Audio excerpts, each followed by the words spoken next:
So banks are becoming more irrelevant.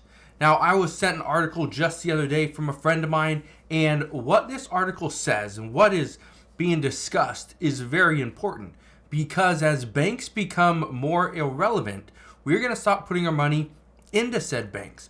We're going to stop going into those branches. We're going to stop using local banks. And then, only then, we will see these banks completely collapse. So I'm going to break down what's going on at this time. All I ask is one thing. It takes 2 seconds. Go ahead, hit that like button if you enjoy these daily updates. And now, let's begin.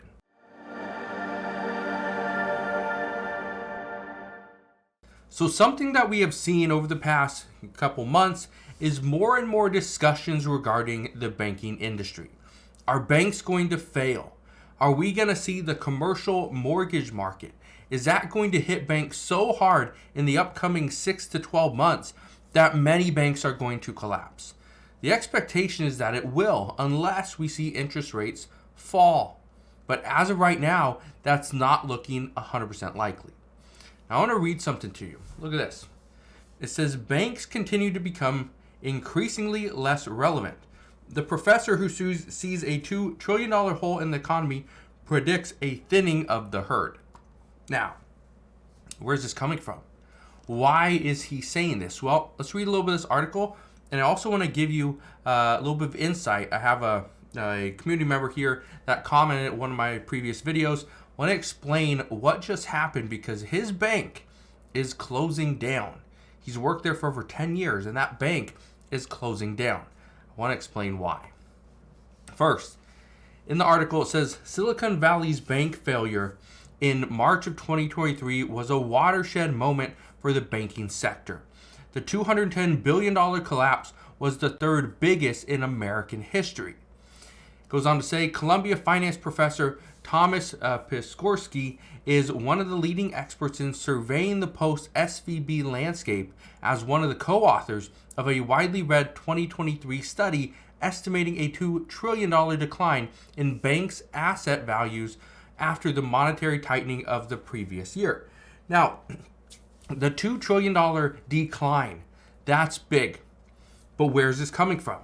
It's coming from the commercial real estate market. For all those office buildings that are sitting vacant. For all those different warehouses that are sitting vacant. For those different storage facilities. Again, vacant. Or where we're seeing some buildings are not being really used. They're not utilizing them 100%. Where people are staying at home, working from home, and coming to the office maybe 1 or 2 days a week. And for many, they say, we don't need a whole office building anymore. We would be perfectly fine with a small building where we just shift. And let's say, 20% of the employees come in on Monday and Tuesday, another 20% come in on Wednesday, Thursday, and maybe only a handful come in on Fridays. And so they just have kind of a shifting order where they come in at different days. And so they don't need to have an office space of their own. They can share it. I want to read you something else though. This is what he's saying. It says banks continue to become increasingly less relevant, especially smaller to mid-sized banks. Because of consolidation in the banking industry, I predict that in 2 years, we'll have much fewer smaller to mid-sized banks. I want to read you this comment now. This is from a community member. This community member says, Snyder reports, you really helped me open my eyes to what is going on with banks lately. I've worked at the same local bank for 11 years and they kept assuring me that we are safe.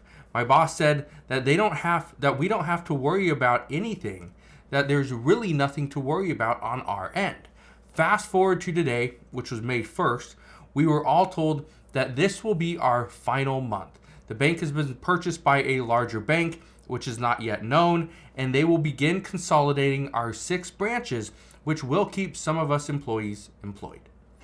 So here's what's going on. The banking industry is changing. Banks are going to close. Banks are becoming less irrelevant. And again, it's a problem because we are not going into the bank to deposit our money.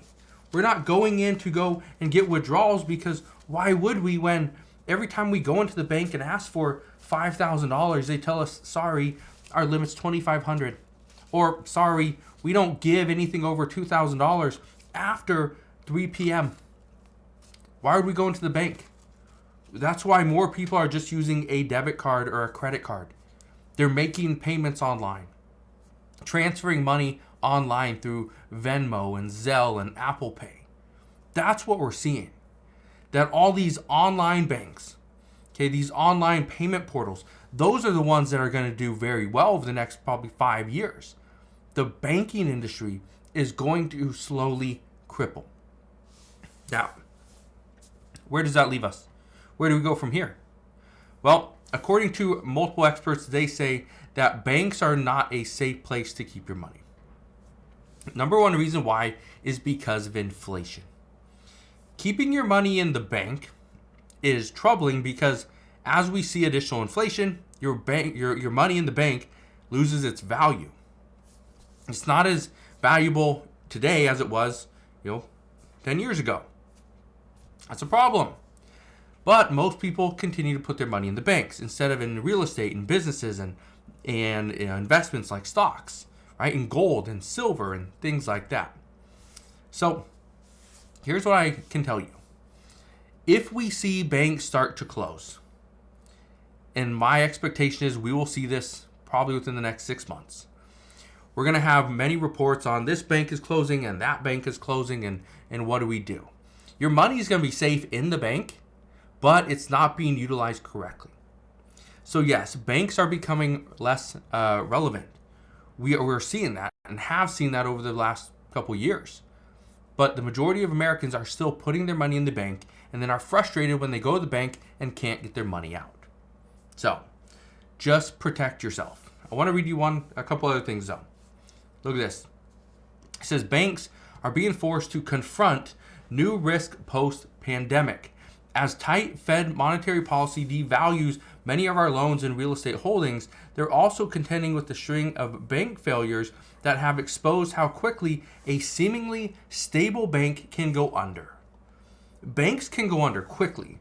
If we see that the value of the loans, right, and the real estate holdings just drop, that is a huge concern. Okay, there's a liquidity issue there. And then when banks are seeing a bank run and people are going to the bank asking for all their money, but the bank has to deny them because they don't have the money on them, well, this is a cause for concern as well. Most Americans don't care if you have the money or not. Give them their money. They don't care where you get it, but give them their money. I want to read you two other quotes. It says, regulations we have around liquidity were written before a time that you could move millions of dollars from a tiny device in your hand while on the subway. You see 20% of deposits leave an institution in 4 hours. We've never seen anything like that before. Goes on to say, there are quite a few banks in the United States right now that have very similar risk characteristics as SVB. They have the market value of their assets being less than the face value of their debt. In principle, if the depositor shows up, there's bank runs, unless, of course, regulators step in. That is what most experts are predicting. That regulators will have to step in and stop people from causing a bank run. That's not the ideal situation. But the concern right now is how relevant are banks going to be? For most, they say they don't use a bank. And I ask you this question. Okay, answer this question down in the comment section below. How many times a month do you go into the bank? Do you use the bank itself? I'll give you an example for me. Over the past 2 months, over the past, March, today's May 17th, I went into the bank. It was probably at the end of February. That was the last time I stepped into the bank. It's the end of February. So all of March, April, half of May. So in 2.5 months, I have been into the bank one time. That was it. because I just didn't want to hold on to the cash I had in my pocket. So I went to the bank and deposited that. That was it. One time in about 3 months. I will probably go into the bank again in the next 3 to 4 weeks. So one time in 3 months. That's how often I go into the bank. So let me again ask you, how relevant is the bank to you? How often do you go in it? Answer that down in the comment section below. But as of today, that is what we know. So again, thank you guys for watching. Consider subscribing, and I will see you guys on the next one.